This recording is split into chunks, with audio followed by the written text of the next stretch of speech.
right, great, thank you. Well, firstly, welcome everyone. Thank you again for joining us today. We're thrilled to have you as today's Global Employability Expert Series. On today's topic, we're going to be discussing how to write a CV and get a remote job. Please remember that we are recording, and this recording will be available via our YouTube channel and will be shared with you after this presentation. Please be on the lookout for follow-up emails, which will include all the details. And if you haven't already, please subscribe to our YouTube channel to see previous webinars and to see additional resources. Throughout today's presentation, please feel free to drop any Q&As in the Q&A box. And at the end of this presentation, we'll have about 10 minutes for a full discussion around this topic and to address any questions you may have. Today, we're joined by Michelle Coulson. Michelle works with Remote Rebellion. She has over 8 years experience as a recruiter, viewing thousands of applications and has interviewed thousands of applicants across pretty much every continent. Has been working remotely since pre-COVID, since 2017.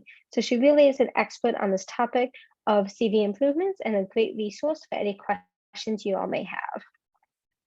On today's webinar, we're going to be covering what is or how to write your CV, any essentials to help you land an interview, especially when viewing for a remote position. In this webinar, expert Michelle will tell you all about how to write a CV for this remote position and add in specialty tips, but also, again, feel free to ask any questions or concerns you may have throughout the course of today's presentation. And without further ado, I'm going to pass it on over. I'm going to stop sharing my screen and pass it on over to Michelle to get started. Thank you, Michelle. Thanks for the intro, Alison. Hi, everyone. Really great to be here. I'm going to go ahead and share my screen. Hopefully this all works. Can you see that okay? Yeah, awesome. So how to write a CV that will get you interviews for fully remote jobs. The idea that those interviews will then lead on to landing a remote job. A little bit about me. Before setting up Remote Rebellion, I was working in recruitment, both at a recruitment agency and then in 2016 as an internal recruiter at a digital agency. I worked across London, Singapore, Australia, and I recruited across all 6 continents, helping people to land fully remote jobs as well as on-site jobs back in the day, and enable people to work from places like Dubai, Bali, Mauritius, Spain, Greece, and other not so exotic locations such as London.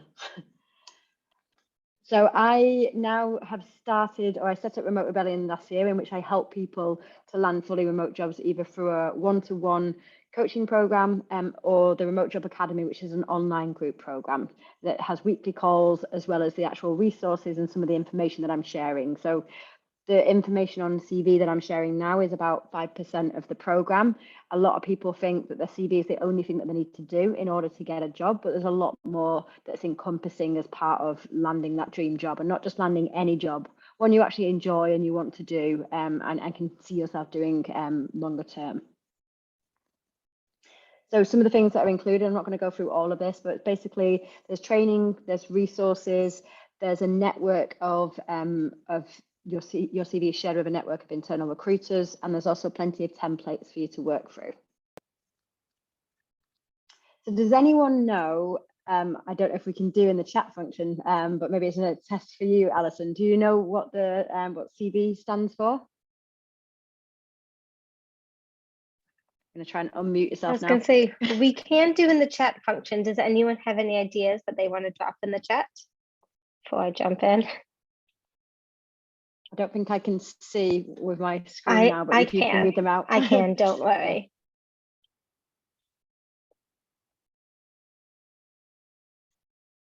Anyone have any ideas? All right, well, in that case, from my side, curriculum vitae. And do you know what that means? Ooh, the definition of that? Yeah, no, that's a better question. Okay. I would imagine like it's Latin, so the course of life. Well question. done. Exactly. Okay. Yeah. So it stands for curriculum vitae. I think it's pronounced vitae. I'm not too sure. But in Okay. Latin, it means the course of one's life. So a lot of people want to know, what is the difference between a CV and a resume? Technically speaking, a resume has been notoriously known as a shorter or a brief overview of your work history, whereas a CV or a curriculum vitae is a longer version. I'd argue that it's not really the case anymore, and the two terms have kind of merged, or the two types of documents have merged, and the terms are used interchangeably. So because I'm from the UK, I use the term CV. So when I mention CV, please know that I also mean resume. I'm kind of talking about the same thing. Okay. Instead of telling you why your CV is so important, which I hope you know already, which is why you're here, I'm going to remind you of what the purpose of your CV is. And again, this is kind of obvious. A lot of you probably know, oh, of course, it's good to get a job and show people my experience, but it's easy to forget the high level purpose when you're getting so, I guess, tunnel vision down on the details. So it's more to remind yourself and know about personal branding being really important. And it's something that I do a whole section covering on personal branding and the importance of it. Your CV is one of the ways in which you can demonstrate your personal brand, as is your portfolio, as is your LinkedIn profile or website. So think of your CV as one of the vehicles in which to reach the destination of a remote job. Essentially, it's a way for an employer or a recruiter to quickly assess if you could be a good fit for a role, but it's not the be all and the end all. Isn't it outdated? Yes, in short, it is. It's been around for far too long and they're totally outdated. And yes, they need to be abolished and replaced with LinkedIn profiles. But just because you think that something is outdated doesn't mean that you don't have to do it. So let me give you an example, a not so controversial one. Some banks insisting on sending letters instead of emails. We're just like, why can't they just email me? Why can't they have a more secure system? Why do I have to go to the bank in person? Why do I have to have something mailed to my home address? Just by thinking it's outdated doesn't change the fact that you need to do it if you want to do business with that bank. So think of your CV as the same thing. You just kind of got to do it, and you've got to do it well. Surely employers can just read your LinkedIn now. Yes, you'd think so, but there's two key issues with that. And one of them is that it's not tailored to the job. Some employers will see it as lazy. And although it's not mandatory to have a CV, it's way easier. So I recommend putting in some time to have a look and putting some work into your CV. Can you see that top part, by the way? I'm just trying to figure out how to get rid of that. Can you see that? Yes, we can, but that's okay. I won't worry it. about it too much. Okay, fine. So how many pages your CV should be really depends on the industry and how much experience you have. If you've not got a whole lot of experience, my guideline to you would be no more than 2 pages. People have this idea that it has to fit onto 1 page, and it really doesn't. It's all about the quality of the content on there. And if you've got really good pieces of information, by all means, let it go into 2 pages. And that is, I guess, the magic number. Should you tailor it for every job?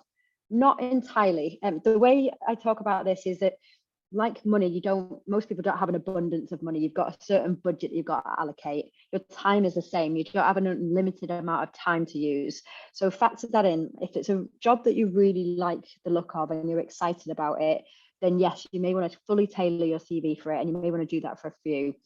I don't necessarily think you need to tailor the whole thing at every single application, but neither do I think you should just send out blanket CVs, blanket resumes, like a scattergun approach, hoping that something sticks. There needs to be somewhere in the middle.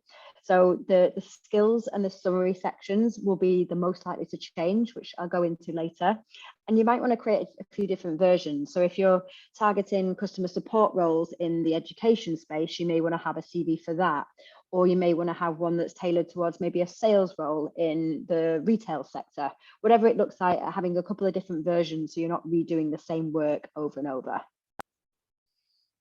Another question, if anyone's got an idea, how many seconds or minutes do you think the average recruiter spends looking at a CV?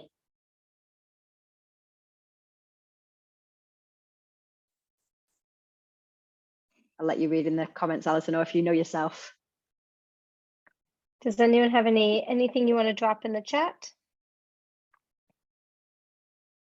Nope, I see two raised hands. So I'm gonna yep. So Fatima says a few seconds.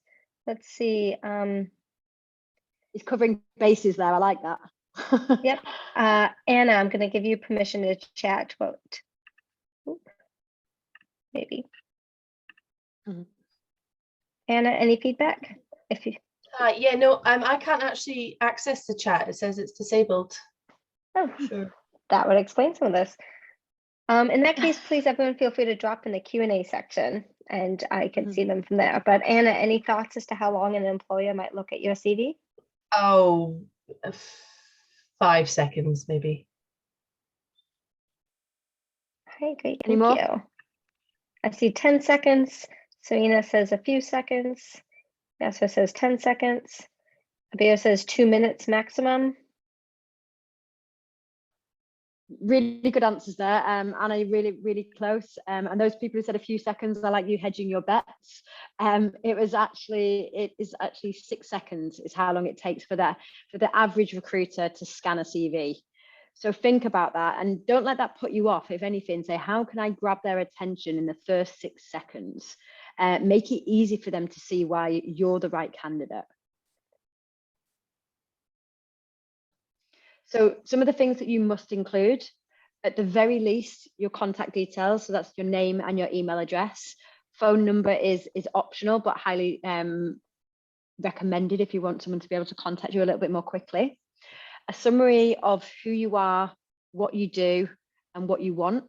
Don't be afraid to put in what you want. Just because you don't have too much experience, that doesn't mean you should just accept anything or just take anything that's given to you. You should also have an idea of what you want to get out of this exchange. Essentially, you're offering a service and you're getting paid for that service, so you should be getting something from that as well.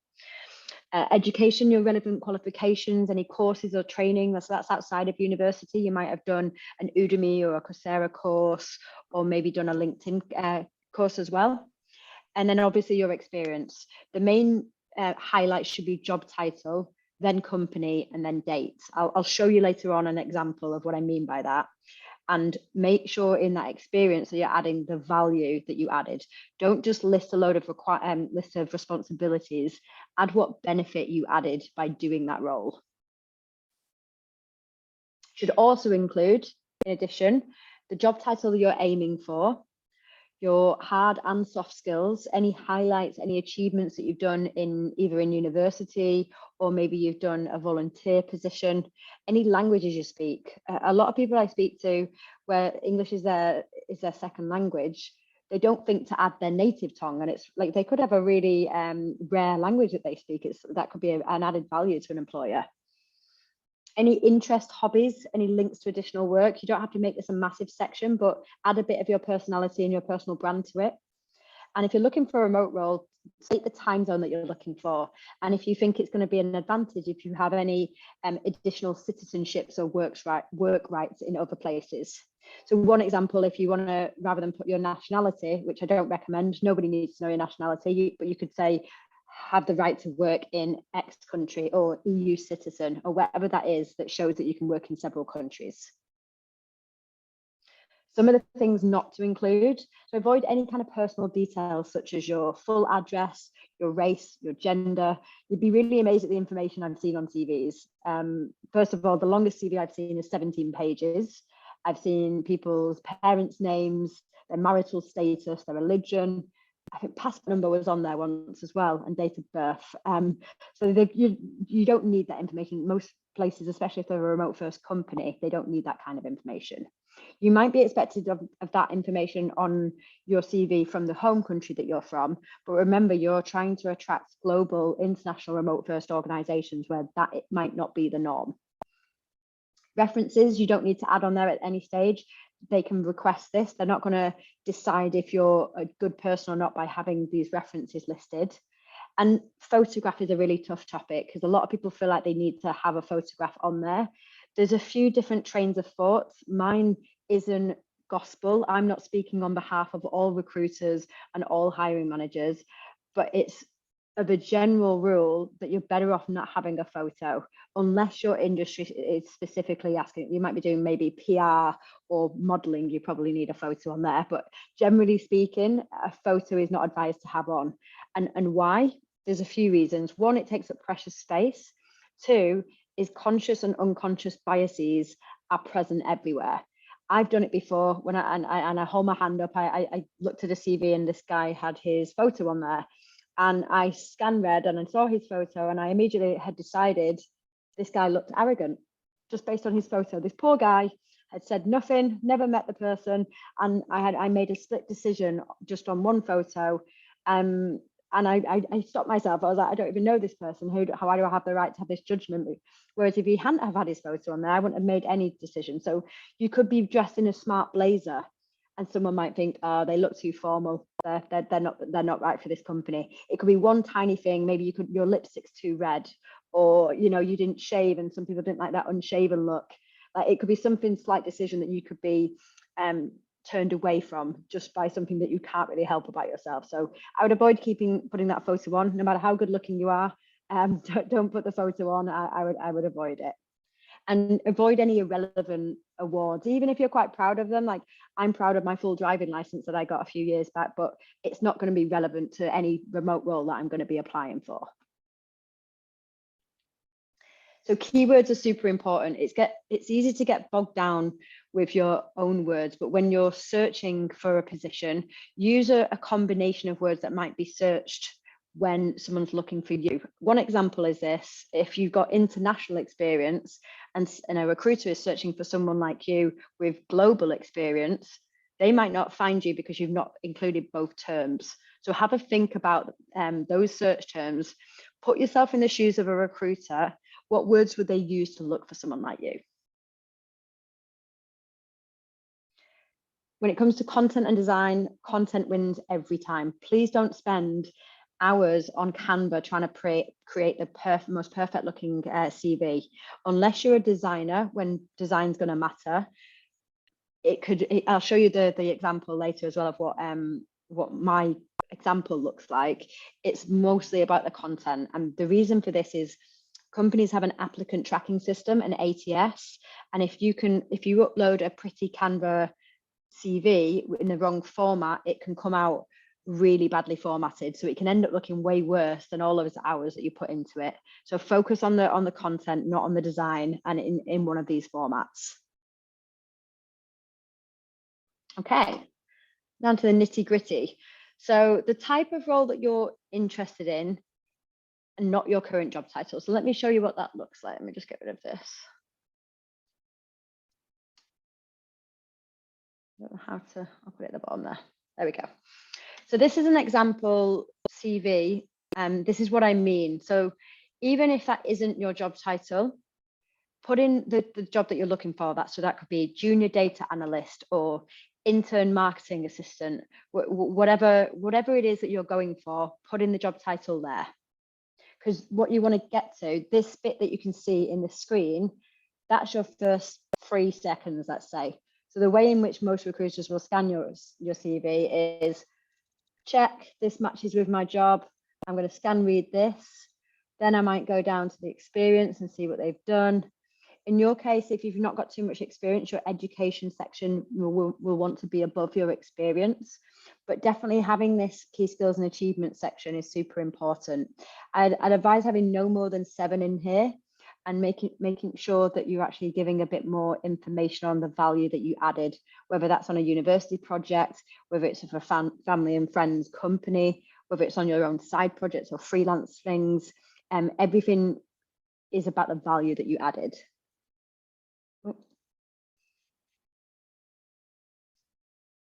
Work rights and time zone. So as you can see on here, just one simple line: EU citizen, able to work in these time zones. Keep it simple for remote positions. They don't need to know where you're based. They don't need to know where you're from. None of that information really matters. Phone number is optional. It just gives them a better way to get in contact with you.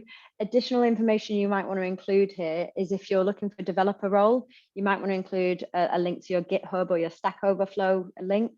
or if you've got a website or a YouTube channel, or you're doing any kind of promo like that, that would be really useful to put here underneath, sorry, above your email address. So a summary of this, don't just write a bunch of adjectives.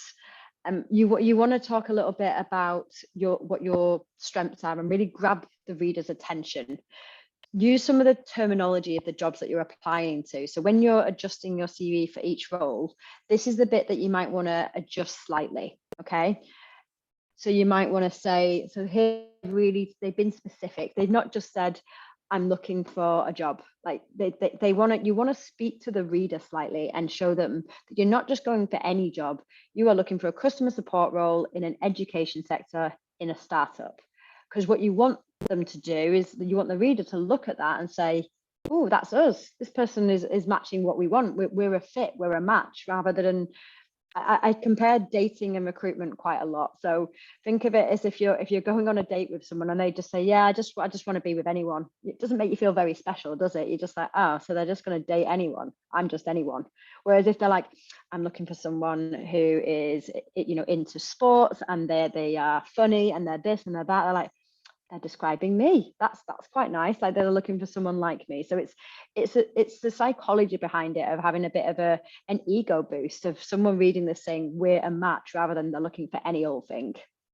So even if you might be feeling like you're in a position where you feel a little bit desperate, or you're dying to get a job, and you'll just go for anything, you'll end up not finding something as easily by going that direction. So be honest to yourself, be true to yourself of what you actually want and what's important to you.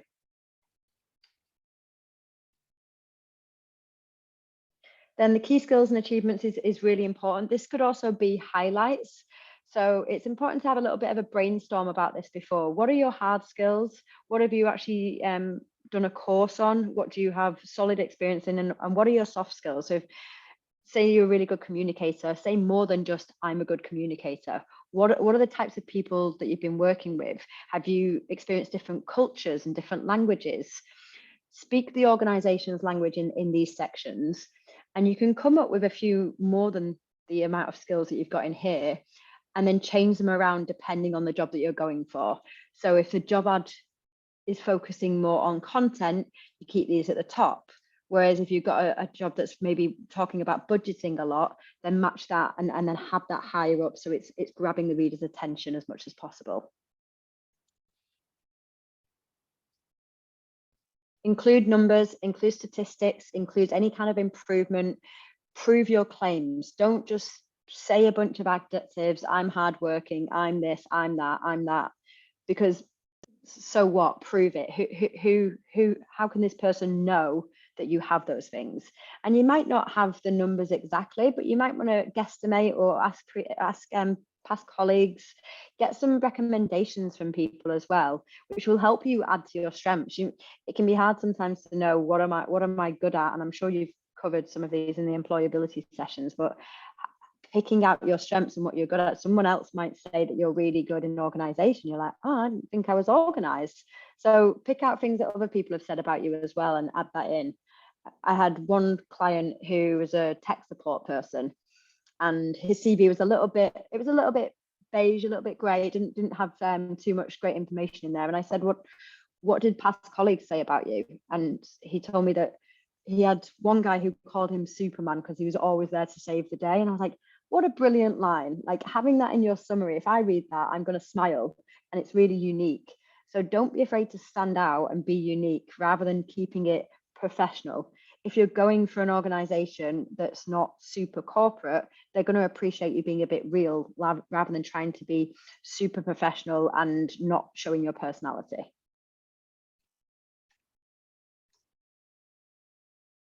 So the experience, I'm just going to move this here. Sorry, it's in the way a little bit. I don't even know how to get rid of it. The experience section, the job title should always be before the date and the company, like you'll see here. This is the focus. This is the thing that should be bold if it's relevant to the role that you're applying to. If it's not so relevant, and maybe the fact that you worked at Deloitte or Accenture, one of the big organizations that you did your internship with, that might be the key focus. But just remember, be intentional about it. Is this the thing I want them to see first, or is it actually the company that I want them to see first? The years in which you, or the duration in which you worked there is less important. If the organization wasn't a very well-known company, you may want to put in there what they did if it's a selling point to the company that you're applying to. So virtual internships, for example, not everyone will know that that's in the education or the ed tech sector. So you might want to spell that out so you're picking up on those keywords and saying ed tech startup. So you're ticking off 2 boxes. They know ed tech, they've worked in a startup environment. This shows that they understand fast pace, that they understand what it means to be in the education space. So you're already ticking off those boxes. Don't make any assumptions, and don't let the recruiter or the hiring manager make any assumptions. Reading this, for example, if there's a gap of your employment, without you explaining that reason for the employment, they can go and make all of the assumptions and make any story that they want. If you spell it out to someone in here, left the company due to family sickness or due to continuing studies or was made redundant, you've stopped any kind of assumptions being made because you've been clear and you've told them.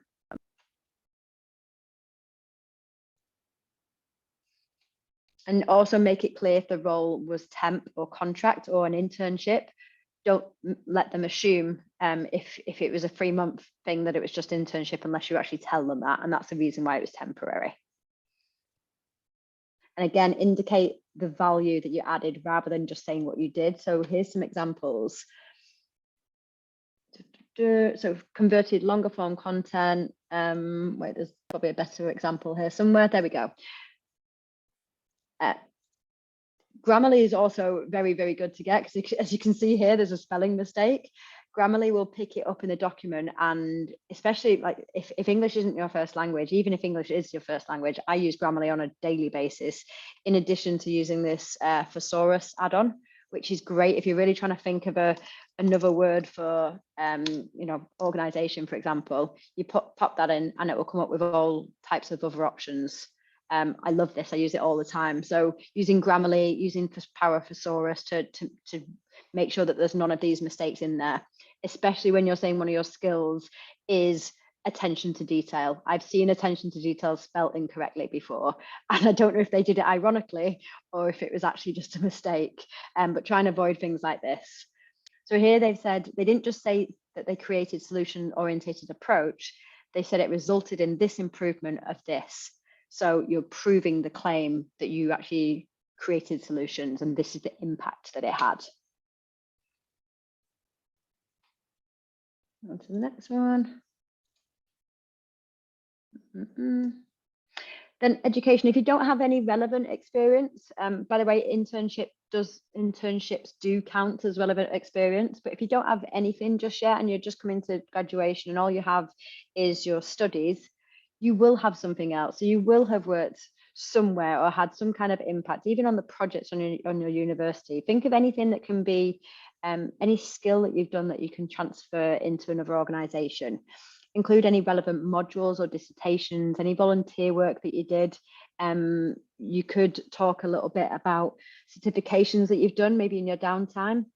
And if you've done something similar, let's say they are looking for SQL experience in their job. They're looking for a junior data analyst and they're looking for SQL experience. You don't have that, but you've used another tool. You can talk about something similar in your cover letter when you're actually applying to them. Interests and hobbies are more important than you think. That's not to say that you need to do half a page of what you're interested in and putting loads of links. Some people feel like it's not professional to include this.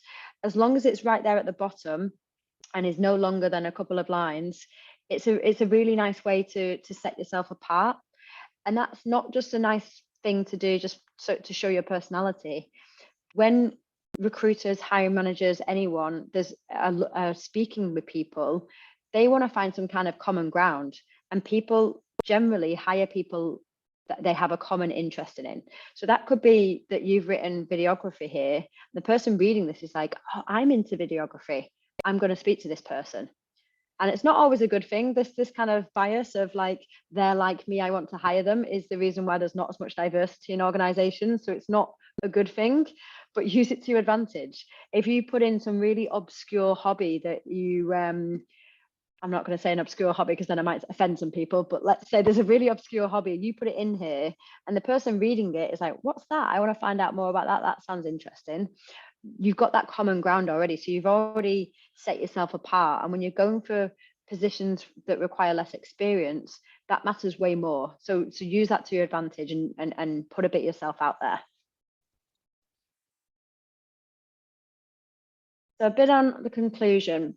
The order can change depending on the industry and the experience. There isn't a one size fits all. So the information I'm giving you now is based upon my experience of 8 years working in different locations. Someone else might have a different opinion, and that's why recruitment and applying for jobs is so difficult, because there's not the here's one CV template that is the golden best one for everything. So if there's things that you maybe don't agree with, or I want you to disagree, I want you to ask the questions as well and pose those questions, but don't just put yourself into a box because that's what you've seen someone else do. Ask yourself when you're reading your CV, if someone's reading it, so what? Like, I did this, so what does that mean? And I don't mean that to be in a rude way, but ask yourself so that you can actually give some kind of emphasis to what that means. Ask if it's relevant, and sometimes it can be relevant. So I might question, like I questioned some of my clients before. I'm like, you've said that you worked in this place. Why is that relevant? And then they said, well, because it showed that I worked with clients, and then this new role is going to be working with clients. I'm like, okay, that's good. So just ask yourself, are they going to care? Is it relevant for this job? And if it is, put it in. And if it isn't, take it out. Just see it as like prime real estate. Everything that's in there should be important. You can add additional information to your LinkedIn, but keep your CV as like only the important stuff in there. And just make it really easy for the reader to see why you're the right person for the job. Don't claim it, prove it. Add in as much data as you can. Thank you so much. And I hope that's helped. And I believe there's going to be some time for Q&A, so fire away. Absolutely. Well, firstly, thank you again so much, Michelle, for that wonderful presentation. For all of you who are joining us, please feel free to drop your Q&As into our Q&A box, and I'll go through and start reading some of these out. So I'm going to start with our first one. You touched on this a little, but the difference between a UK and a US CV, or to broaden this up a little bit, when looking at remote positions, how important is it to consider where this company is geographically located when tailoring your CV? Again, my personal opinion, because if you're going for a remote first company, it doesn't matter. There isn't US, UK location. There are just global organizations. So that can make it easier and harder at the same time. I don't think there should be a difference. I think if you keep to the 1-2 pages and go through the guidance that I gave, they're not going to look at yours and be like, oh, they've not included a photo. That's weird. Or, oh, it's 2 pages, not 1. Oh, this is a nightmare. It's not drastic enough for them to consider like, this is strange that they've not done this. I hope that makes sense. Really great, thank you. The next question came in terms of when you were speaking about putting the title of the position that you're going for on the top of your CV. So this question specifically is, if they're a graphic designer, what would be another name to call that? Or again, to broaden it out a little bit, how could students potentially get an idea or an example of what titles to include on their CV? Really good question. My advice on that one would be to find on LinkedIn. Let me show you on LinkedIn, actually. I don't know if I can. So on LinkedIn, if you type in graphic designer, you can see how many jobs there are with the title graphic designer. So you can play around with that term a little bit. You might want to, I can't actually think of another term at the top of my head for graphic designer. Digital designer, perhaps. So you can actually go in and type in a few examples and see how many jobs are listed with that title. Go off the one that's the higher, like the higher number. And if you've done a graphic design role before, but it was called something else, use that term as well. So you're ticking off more keywords by using both of them. And you can put in there junior graphic designer, and that's completely fine because that's the kind of jobs that you're going for. Absolutely, thank you. We have some really great questions coming in, so keep them coming, guys. Good. Firstly, to start with, a virtual internship experience, would this go into the education or work experience section?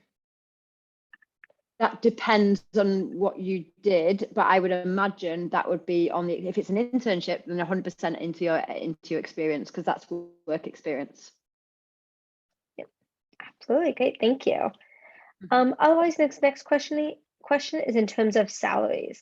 Do recruiters or HR take into consideration the previous salary from your previous role, or what kind of consideration is typically given to that? Yeah, really good question. Unfortunately, yes, but it shouldn't be. And this really, really annoys me because it's actually illegal in a lot of states and some countries for recruiters and employers to ask you what your current salary or your latest salary was. But I know in some places in India, it's quite common for companies to ask to see pay slips of previous employment. And I wish I could say that's illegal. They can't ask that. That's terrible. But I know it happens. The way to shield that question, if they say, what is your current salary or what was your latest salary?